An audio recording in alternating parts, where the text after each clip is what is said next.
Well, where should we begin? You guys have heard of whitewashing history, but have you heard of blackwashing? Blackwashing is when you're a politician and it's election season and suddenly you have to relate to black people. So you just sort of start making stuff up to blackify yourself, your history. You start dropping a bunch of slang and colloquialisms and hoping that the people will therefore understand you. Honestly, it's become something of a democratic rite of passage. Except this time, I think we may have caught the culprit red-handed. Of course, I'm speaking about Kamala Harris. I think her and her campaign team are really going to regret the day that their media henchmen came for Janet Jackson. Welcome back to Candace.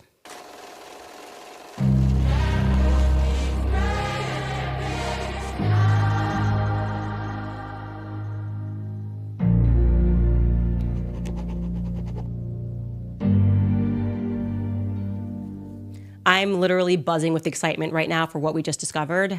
Obviously, we are running a little bit late today, but as I said, it will be well worth the wait. So yesterday, we were getting closer and closer, asking questions, obviously, about Kamala's genealogy. If you need to go back, you can do that. Begin with episode 70 and work your way forward to see how this mystery has unfolded. So we were left with some major holes in Kamala's genealogy. We had from her father, Donald J. Harris, that he grew up in Jamaica and was raised by his grandmother, Miss Iris. He effectively wrote an entire piece about his Jamaican heritage and really focused on his grandmother, like she is the person that made the most difference for him. He honorably mentioned Miss Iris's husband, who he only referred to as Mr. Christie, and remained conspicuously silent about his own mother. How do you do that? How do you just say one sentence about your mother, refer to her as Miss Beryl? And I want to be clear, you're writing this for the population, right? You're talking about your heritage. Even if you called your mother Miss Beryl, you would probably, for the sake of wanting people to be clear on who you're referring to, list her full name. He didn't do that. He just said one sentence. This is not to, ignore my mother, Miss Beryl. And that was it. And we know that her full name, according to her birth certificate, is Beryl Magdalene Finnegan. And we know that at various times she took on the middle name Christie. He also mentioned in that piece that his father was Mass Oscar. I guess, again, that is kind of a slang way of referring to his father. But I was completely stumped. I was completely stumped as I was looking further into this because I could not find a marriage record between his father, Oscar Joseph Harris, Miss Oscar, and his mother, Beryl Finnegan. Like, this is something that to me seemed really odd. And some people who wanted to rationalize it were saying, oh, no, that's just how things were. And sometimes people didn't have record. No, I wasn't buying any of that because we were dealing with a family that had money. It is just a fact that Kamala Harris's family descends from slavers. They were given money for their slaves. Somebody did the calculation, essentially, for that day and time, it would have been $11 million that they inherited for their slaves once it was abolished. It is why when he speaks about his Jamaican heritage, he speaks about them as having owned stores, right? So this is not your typical Black story that we're referring to here. And so I expected very much for there to be a record of marriage. Oddly, as you guys will recall, any records that I did find suggested to me that Beryl may have been the domestic help, who may have also given birth to a son named Donald, born in 1938, who died before he even turned 2. So that was very strange.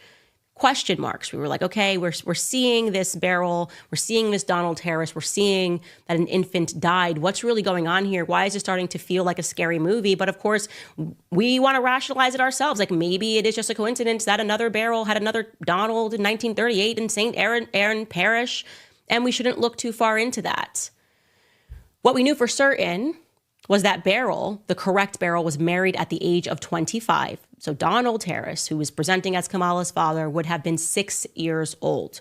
She got married to a man named Lawford Newland, who he has completely erased from his childhood historical account. When he wrote this piece, he did not mention a Lawford Newland, a stepdaddy named Lawford Newland. And that was odd because then it would suggest that she would have had to have married his father, Oscar Joseph Harris, after that. So have the kid, marry someone else, and then go back and marry your baby daddy. I don't know, but I needed to find some records. And we also couldn't find a divorce record, by the way, between Lawford Newland and Beryl Finnegan. Where's the divorce record? We did see that he went to America. We searched there. We went through New Orleans. We went through California. We just could not find anything. And in my view, there were too many holes in his account, numbers that he got wrong about the siblings. I just felt that there was a secret here. So I decided that we needed more information specifically about Donald J. Harris himself. And we couldn't find a birth certificate for him, which I flagged as odd. And I also wanted to find that marriage certificate between his father, Oscar J. Harris, and his mother, Beryl Finnegan. That was crucial to me. So here's what we stumbled upon. More information about Donald J. Harris appeared to us. This is going to get crazy, you guys. I'll tell you how we put this together. Through old Jamaican newspaper clippings that had been digitized. So first and foremost, this one fact checks, but it was a little bit of tidbit of an information that I thought was interesting. It was a wedding announcement that was published in the Kingston Gleaner. That's the name of the newspaper. It was published, as you can see here, November 1st, 1963, which just announces the wedding of presumably Kamala's mother, as we're told, Shyamala Gopalin, to Donald J. Harris. It reads, he is the son of Oscar J. Harris of Spanish Town and Mrs. Beryl Finnegan. Okay. It writes it says before leaving Jamaica in 19, and can you pull that up? Because I couldn't read it for clarity. But it says before leaving Jamaica in, it looks like maybe 19, I don't want to guess it. Mr. Harris worked for the Jamaican Information Service. Okay, what is the Jamaican Information Service? That's what I asked myself. What is that? I'll tell you what it is. The Jamaican Information Service is an executive agency of the government of Jamaica that is responsible for disseminating information. It used to be known as the Government Public Relations Office. It says that to achieve its objectives, the agency utilizes a broad range of media skill sets: print, radio, television, graphic arts, video projection, and public relations. It was established in 1956. Okay, so now we know that before he left Jamaica, he worked for the government. So he's got some connections in government. And he's not the only one, because that newspaper article goes on to inform us that his bride, who we're told is Kamala's mother, is the daughter of Mr. P.V. Gopalin, the Deputy Secretary of the Government of India. So she is also connected to the government of India, and her dad is the Deputy Secretary of the Government of India. That's just a thing that I think is important to know, that these two people worked for the government and they came together and they got married. Now, we still could not find a marriage record between these two, but it may be plausible that they got married somewhere else, but at least we see the announcement. So I thought, now let's focus on his father, right? I'm looking for something to attach Oscar to Beryl, presumably, if this is a family that is important enough to have wedding announcements in the newspaper. Maybe we will be able to stumble upon something between Oscar and Beryl. Now, I want to remind you that Kamala brought up Oscar J. Harris, her grandfather, in her book, and she reveals a picture of him on page 282. So I'm going to show you that right now. It reads, "When I was 10 months old, I visited Spanish Town, Jamaica. This is me with my mother and my paternal grandfather, Oscar Joseph." So we know his name is Oscar Joseph Harris, and we know that that's what he looks like thanks to Kamala Harris's book. Great. Love that.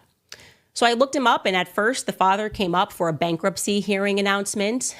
This is dated, by the way, March 11th, 1939. So this would have been 1 year after Donald was allegedly born. It just reads, "In the matter of bankruptcy petition against Reginald Victor Harris, Oscar Joseph Harris, and Newton Alexander Harris of Brownstown in the parish of St. Anne, trading as Harris Bros, take notice that the above named intend to apply for the revocation of the provisional order of bankruptcy made against them in this honorable court on the 6th day of January 1939. Okay, so we know that they were apparently going through some bankruptcy proceedings, and they were fighting those bankruptcy proceedings. They were going to stand against them. But what's relevant there is that we know it's him because it lists his brothers. It lists that they're from Brownstown, and we have fact-checked that genealogy. So this is the correct family. This is the grandfather that Kamala is referring to in her book. Here is where it is going to get crazy. Buckle up. I really hope you guys are sitting for this. He came up again, and fortunately, it was for a wedding. Unfortunately, it was not for a wedding to Beryl. Instead, just like Beryl married somebody else, apparently he married somebody else. Now, this clipping is from June 9th, 1952. Look at this. It says, Oscar Harris weds Yoris Cambridge. Now, I want you to look at this photo, and it certainly looks like, and I know it's a shadow on the left-hand side, but I'm going, that looks like the picture. You can tell by that balding pattern of the person that Kamala has presented to us as her grandfather. And he looks mixed race to me, but that woman on the right looks white to me. Now, I know you're going, Candace, that's crazy. It's a black and white photo, but there's a certain way when you're photographing a black woman that she comes across, and that ain't it, my friends. But again, that was a theory. Let's read the article. It reads, Yoris Cambridge, daughter of Mr. and Mrs. V.S. Cambridge of St. Elizabeth, that's another parish in Jamaica, became the bride of Oscar Harris of Browntown, St. Anne, at a beautiful ceremony in the St. Andrew Parish Church, Halfway Tree, on Thursday last night. Her slenderness enhanced by a gown of white nylon and chantilly lace. The bride, carrying a bouquet of white asters, was given in marriage by her father. Her only attendant, her sister, Carmen Cambridge, wore a gown of aqua nylon and chantilly lace with a bouquet of pink rosebuds. The best man in the ceremony, performed by the Reverend Grant Levi of Montego Bay, was Mr. Newton Harris, brother of the groom.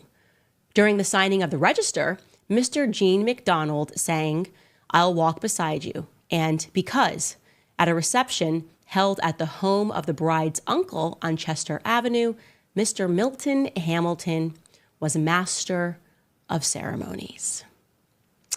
I just went, what the heck is this? First and foremost, how odd that Donald J. Harris, as he's recollecting these memories from his childhood, now has left out the part where Beryl married someone when he would have been 6 years old and would have been his stepfather. But he's also now leaving out the fact that his mother similarly married someone when he was a little bit older. I mean, that his father similarly married someone when he was a little bit older, and that woman, at least according to my eyes, appears to me to be fully Caucasian. But I said, that sounds crazy. Let me see if I can find this woman, Yoris Cambridge, by a quick Google search. That's quite a different name, Yoris. I've never heard it before. Certainly something's going to pop up. And certainly just one thing did. And it was a funeral entry of a white woman who died in Broward County. And what I noticed about this entry was that it was very scant on details. I'm going to show this to you. Okay. Yoris Anita McPherson, it says. And I'm looking at that face on the left there and I'm going, I recognize that face. This woman looks familiar to me. Am I crazy? Are you guys seeing this? She looks a little bit like Kamala Harris. There's something about the smirk. I don't know. Am I crazy? So I said, let me not jump to conclusions. Maybe I am just so down far the rabbit hole that I'm seeing Kamala's face.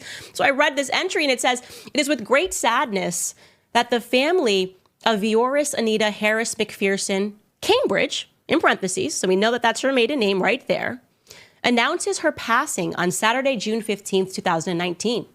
She will be lovingly remembered by her children and spouses, her grandchildren and spouses, her great-grandchildren, cousins, nieces, nephews, and friends. We will celebrate her life on Saturday, June 29th, 2019 at 10 o'clock a.m. at Christ the Rock Community Church. It gives the address there. And it says where they will immediately follow at a reception hall. In lieu of flowers, donations may be made to the Alzheimer's Foundation in memory of Yoris Harris McPherson. So nothing given to us there, literally nothing given to us about our family.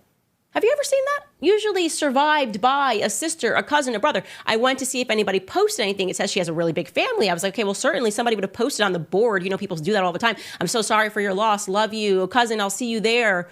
Hug, kisses, nothing. Very weird. I then tried to look this woman up in Broward County records, and it just looks like people are trying to protect who she was. It doesn't tell me who she's married. I don't see anything there in Broward County. It just says an entry for a marriage that took place in 1994. And I also see that she's got another name there, McPherson. So maybe she got remarried.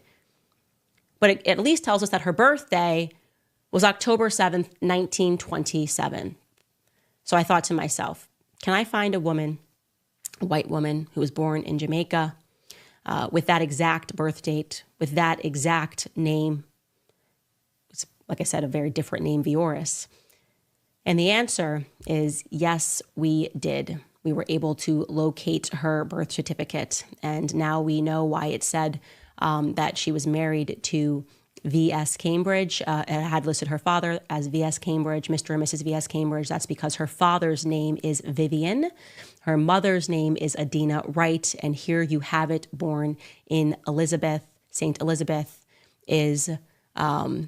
here she is. This is this woman, Yoris Cambridge, born to Vivian Cambridge and Adina Wright on October 7th, 1927 in St. Elizabeth, Jamaica. What the hell is going on? Who is this woman? Why hasn't this been mentioned? Why does it feel like this profile was being very hidden? And again, as Donald was jumping in to his family background and speaking about how Jamaican it was, why didn't he mention this? Why didn't he mention this woman, his white relatives? It might be relevant when we're having a discussion about Kamala's race to mention the fact that your dad married a white woman. I'm just saying, here's another picture of her, and there's something familiar about her smile. There's something familiar. I'm looking at this woman, I'm going, this woman looks to me like Kamala Harris. Now, something even weirder, the person who did create something for her online, okay, who created a profile for her on Ancestry.com, look what he put in the middle of her name. He lists her name as Yoris Anita Iris Cambridge. Fascinating.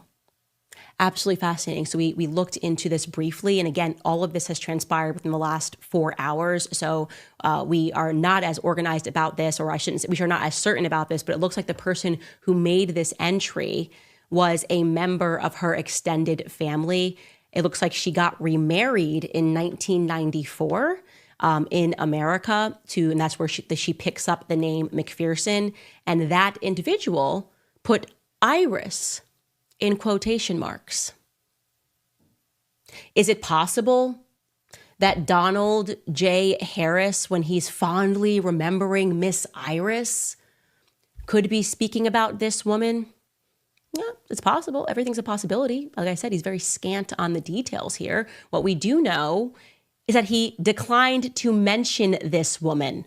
He declined to mention someone that his father married who was completely white. And as I said, I wouldn't have an issue with this if people were forthcoming and spoke about this. The press, as you're out there referring to Janet Jackson as crazy, right, for suggesting, what did Janet Jackson say? She said that she heard that Kamala's father, Donald J. Harris, was Irish. Can somebody pull up that picture of Yoris again? She heard that his family was Irish. I think Yoris, maybe Yoris Cambridge, might be Irish. Was she so crazy to mention that, press? Would it be so crazy if you guys did your actual job and looked into these things as opposed to constantly trying to obscure things to protect your preferred candidates because you believe she should just be handed this? Now the question is it possible that the woman that we're looking at right there is Kamala's grandmother? Is it possible, based on the records that we have, that Beryl and Donald never did marry? Is it possible Beryl and Oscar, never did marry? Is it possible, is it feasible that marriage never took place and they both married two different people, and that instead at some point when they decided to blackify Kamala's history, they included this Beryl as her grandmother? Is it possible? I don't want to go too far down conspiracy lane, but I'm telling you that we're close here. This is a big missing piece of her family history that should have been mentioned, okay? And I find it highly suspicious. I do not think that we have answers still on who Donald Harris is. I do not trust him. I do not trust him just having discovered this information and realizing that he left out 2 significant marriages and is instead focusing on Kamala's great-grandmother, referring to her as Miss Iris. Who is Miss Iris actually? I can tell you that, again, we came across all of this in the last few hours, but we're going to stay on them, because now that we have found this piece and we have found this white woman, and again, I'm not trying to call her out for being a white woman. I'm just saying that, like, she is a white woman. She's very white. And Janet Jackson was not crazy to suggest this. And now we know that somebody is putting her in quotation marks as Iris, and a picture is starting to come together. Let me say this. If, and I'm not saying this is true, but if we find out that that woman is Kamala's real grandmother, and can we get a side-by-side of Kamala? If we find out that that is Kamala's real grandmother and that she decided to appropriate the domestic help who potentially died younger as her grandmother, we are watching one of the most diabolical political moves that we have ever seen in the history of this country. I just want to say that. I'm not saying it's true, again, but I'm saying that I don't like the picture. I always find that the dog that isn't barking, the fact that they never mentioned these marriages, the fact that they laughed people out of the room when they suggested that Kamala Harris could be white, and the fact that they just refused to mention any aspect of this and are remaining hush-hush on it, doesn't make me feel good. I don't trust these people. There's something about Kamala saying she's in these streets that doesn't make me feel that she's being honest about who she actually is. And I'm not going to let go of this. Again, we are getting closer and closer, and I will bet you the DNC is paying attention to this show now. All right, guys, before we cover some other stories, I want to remind you about preborn. Kamala Harris is the first vice presidential candidate to ever visit an abortion facility. That is the reality. And Tim Walz supported a bill in his home state which legalized the denial of life-saving medical care to infants born alive after botched abortions. The media has dubbed this the abortion election. We have to stand up to this evil. When you join forces with Preborn, the largest pro-life organization in the nation, you are protecting the greatest victims in our society, babies in their mother's womb. Preborn's network of clinics are positioned in the highest abortion areas in the nation, and they have rescued over 300,000 babies. When a woman considering an abortion searches to end her baby's life, Preborn is there. Preborn gives these women in need a free ultrasound. The power of hearing a heartbeat on an ultrasound combined with God's love doubles a baby's chance at life. One ultrasound costs just $28, and up to 5 ultrasounds are $140. Any gift will help their cause, and all gifts are tax deductible. To donate securely, just dial pound 250 and say the keyword baby. That's pound 250 baby. Or go to preborn.com/Candace. That's preborn.com/Candace. All right, guys. Now, the other case that I am staying on is Diddy, because I just cannot trust the media to do their job. And it's very obvious to me that powerful people are being protected. It has been clear from the allegations that have been made by the producer who filed the initial lawsuit, allegations that were initially made by Cassie, that Diddy controls a trove of evidence, a trove of blackmail, rather. Again, these are just allegations, but there's a lot of credence to these claims, it seems to me at least, on politicians. They keep saying politicians. That's important to note that. They're saying musicians, they're saying record executives, they're saying other artists, and they're saying politicians are on these tapes. So now what we're doing is people are going backwards and they're recognizing that, wait a minute. There were other people who were signaling to us that something was very wrong with Diddy, and they were virtually just being laughed out of the room. One person who was always anti-Diddy and was always speaking about Diddy as a problematic person was 50 Cent. And it turns out that it's just been announced that he's created a docu-series on Netflix. I can't wait to see this. And he is saying that it's a complex narrative that spans decades, which we are obviously realizing this, which should really make it clear to you that Hollywood is a tremendous evil. Everybody colluded to protect these secrets. They all were aware of it, and few spoke out. So Netflix is producing the docuseries from Curtis Jackson, 50 Cent, about the charges of sex trafficking and racketeering, as well as sexual assault and violent abuse allegations against Diddy Combs. And Alexandria Stapleton will be directing the project. I will be definitively watching this. They describe this as a story with significant human impact. It's a complex narrative spanning decades, not just the headlines or the clips that we have seen so far. And 50 Cent is exclusively speaking to Variety, saying that he remains steadfast in his commitment to give a voice to the voiceless and to present authentic and nuanced perspectives.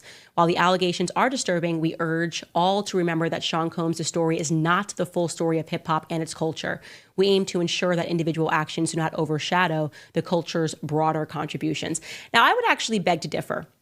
I would beg to differ on this because, like I said, I read that book, Hollywood Babylon, and as it traced, and again, that was movie culture. So they were kind of getting into the beginning of film, silent films, and making it clear that it was the carnies, the carnival people, the freaks that established Hollywood. And they were creating characters, and these people were drug addicted, sex addicted, and essentially they turned them into stars on screen because in many ways they wanted to emulate, mock, and destroy the church. Right? So they called the movie theaters cathedrals at that time because they wanted people to worship them. They called the stars stars. We still call them stars because they wanted them to worship the stars, so to speak. So it was always a demonic force. And I don't think that hip hop is any differently. I believe that the feds encouraged this sort of music. I believe the record executives worked with the government, and there was a combination of a drug effort to introduce drugs into various communities and music that went along with the drugs that they were offering.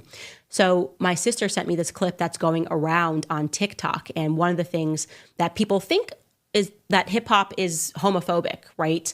But here you have this guy sitting down explaining to a hip hop journalist that actually the reality is that hip hop has always had an explicitly LGBTQ, if you want to call it, agenda. Take a listen to this.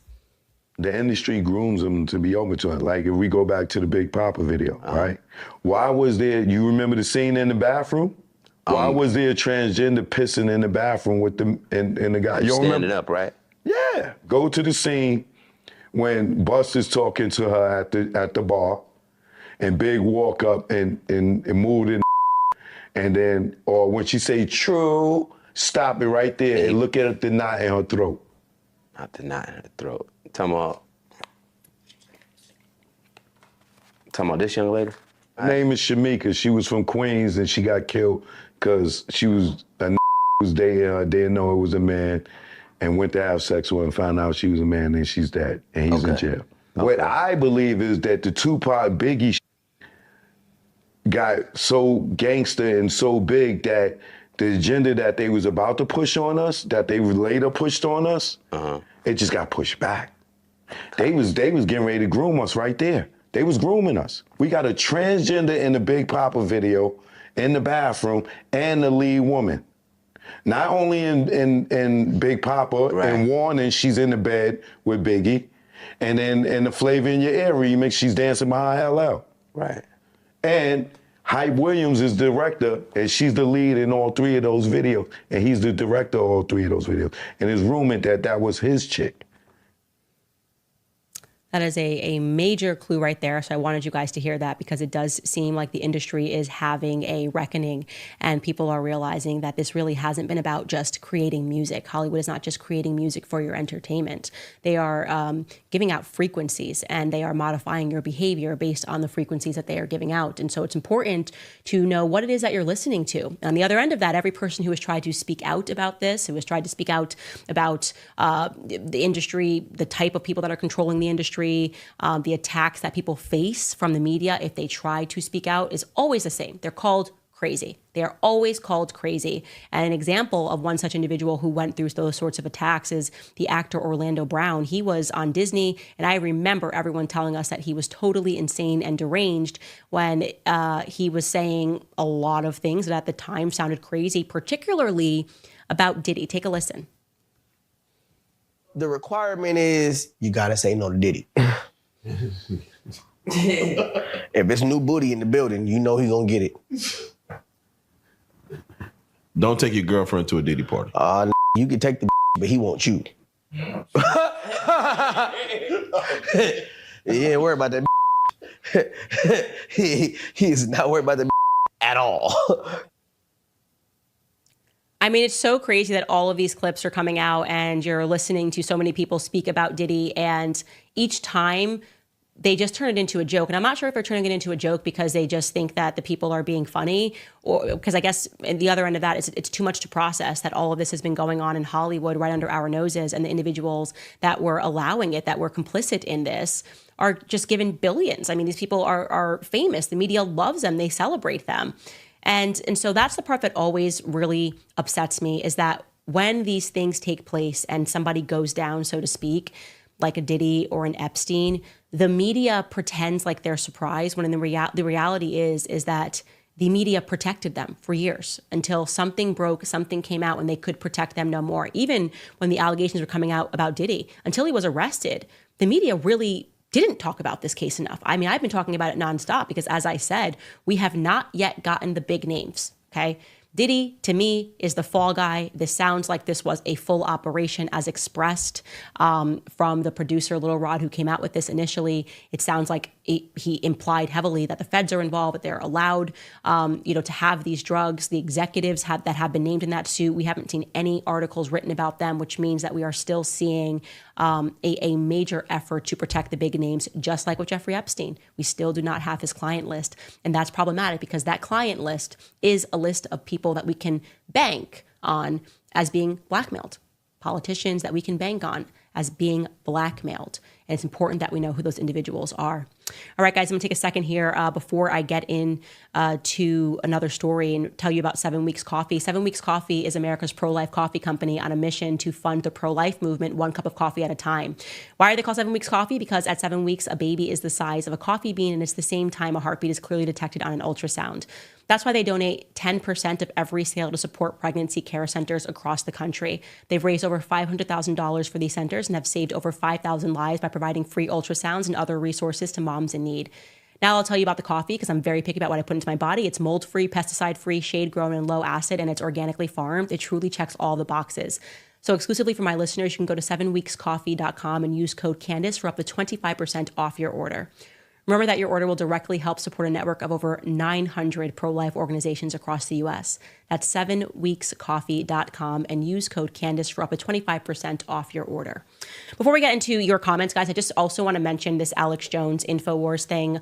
A judge has now officially approved auctions liquidating all of Alex Jones's assets to pay the Sandy Hook families. And in case you haven't been following this, like Alex Jones has been fighting a court battle, and essentially he was sued for defamation. He was covering the Sandy Hook shooting. And what he specifically said to me is not at root here. It's the fact that he owes more than $1 billion. $1 billion. And obviously he can't afford to pay $1 billion to the Sandy Hook family, so they're liquidating all of his businesses. Now, most people, when they heard the story, were like, this is so disgusting. I'm against Alex Jones, that, these families were being harassed because of conspiracy theories that he was spinning. And I want you to first and foremost take a more nuanced take for a couple of reasons. The first thing is to recognize the lies that the media has told us. Let's just do a snapshot over the last 5 years that have impacted people's lives, and you have never seen a lawsuit like this. Right? I'm talking big lies, like lies that have torn apart families, lies that allowed you to have your mother die alone in a hospital because of what they were telling you about COVID. Lies, maybe you were one of the people who lost a family member, a young son or a young daughter, because they suffered from myocarditis and had heart issues and died, suffered from heart issues, myocarditis, and died after they got the vaccine because you trusted the media.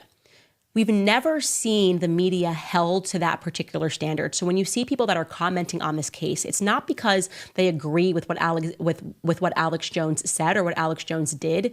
It's because they are realizing this incredible exception and wondering why it is that the media gets away with lying to us virtually all the time, and those lies have real world impact on our lives. And yet for Alex Jones, they wanted to make sure that they could crush his empire. Now, The other thing that I want to mention to you is that, parking aside the case, one of the reasons that Alex Jones was speaking about this and speaking about school shootings, and this is something that obviously if you've read the book Chaos, you are aware of, but it is a fact. So do not think that it is a conspiracy. It is a fact that our government implemented very sadistic, evil programs trying to control people's minds to get them to commit crimes. That's just a fact. That's a historical fact. You can look this up on Google in your spare time. Learn about the MKUltra program, learn about how the feds were turning people into candidates. And like I said, when you read that book, Chaos, it's about the Charles Manson story. What you didn't know is that Charles Manson was a federal asset, and he was given drugs, and he was instructed on what to do, and he was protected by the feds for a very long time. And so that is something that I just think we need to come to terms with, is that what sometimes happens is that when people suspect these things more broadly, and there have been other cases, by the way, I want to say Timothy McVeigh, I jotted them down. I'm just going to find this really quickly, of people who were involved with the feds that went on to commit crimes. We have, who's the person? Is it Timothy McVeigh that I'm thinking of, you guys? Ted Kaczynski, that's right, who was also involved, Timothy McVeigh. And you don't realize that so many of these cases that you remember hearing about, of these tragic murders that took place or tragic events that took place, the feds were in fact involved. They had a near obsession in the 1960s and the 1970s with seeing whether or not they could condition someone's mind to turn them into a freak, a killer, somebody that could mass control people, which was what Charles Manson specialized in. The hippie commune was fundamentally, as that book implicates, protected by the feds. They knew that they were distributing drugs. They knew that he was brainwashing them. They allowed this to take place because it was a part of their broader operation. So also separate that and know that when people are introducing those aspects, or if people suspect that this could be what the government is doing, it is based on a historical understanding of things that have happened in the past. Again, I am not at all agreeing with anything that Alex Jones said. I just wanted to remark that this is why there has been so much outrage about it, is because there have been so many things that our media has said that have been dishonest, that have lied to us, that have cost real lives. And yet there was this kind of real focus on taking down Alex Jones. And I don't agree with what the families had to go through, potentially because of his rhetoric, but I also don't agree with $1 billion lawsuit on the back end of that obviously no person could plausibly afford to pay. So I just wanted to comment on that. All right, guys, we're going to get into your comments, particularly about Kamala. I can't wait to see what you guys are saying. First, I just want to remind you guys about Nimi. This episode is sponsored by Nimi Skincare, my favorite skincare brand that's out there. I use it every single night. You might see me using it on Instagram. It's come to be known as America's skincare company because they formulate and manufacture all of their skincare products in the USA while supporting pro-America causes and organizations. Nimi Skincare is true American luxury skincare, but their prices are affordable since they deliver directly to your door and cut out the big box retailer middleman. Nimi has everything you need to build an awesome daily skincare regimen to cleanse, brighten, protect, and help fight the key signs of aging. Another reason I love Nimi is that they are a Christian-led company that stands firm in their values of faith, family, and freedom. So you can sign up right now at nimiskincare.com for a subscription to save 15% on your routine and save an additional 5% using code Candace at checkout. Plus, you'll receive a free gift on every third order. If you aren't sure where to start, take their skincare quiz to find the perfect routine for your skincare. That's Nimi, Nimi, skincare.com, promo code Candace today. It's comment time. I cannot, okay, I'm looking already in the live chat. Candace, they're about to send you to jail. Okay, yeah, I know the Kamala, they're going to be on me like crazy. But it's a huge story. We're going to get into your comments, guys. Again, we are going to jump over to Rumble to read the comments and to get further into this discussion. I am sure your jaws are on the floor. Mine have been on the floor. By the way, guys, support my work. You know I'm demonetized on these channels. Go to locals.com. If you love these investigations and things that we're doing, please go to locals.com and support the show in whatever capacity you can. You can give $1 a month, 50 cents a month, but support independent journalism because nobody would have ever done this except for me when somebody comes for Janet Jackson. Because that's the new rule, you know? You come for one, you're coming for the whole tribe now. We're not doing the wacko jacko thing to every black person that has a thought that's outside of the box. Like, I'm so sick of this. I'm over it. Wacko jacko has been canceled, okay? You come for Janet Jackson, you're coming for all of us, okay? All right, guys, I will see you over at Rumble. All righty. I'm excited to see your comments. This is going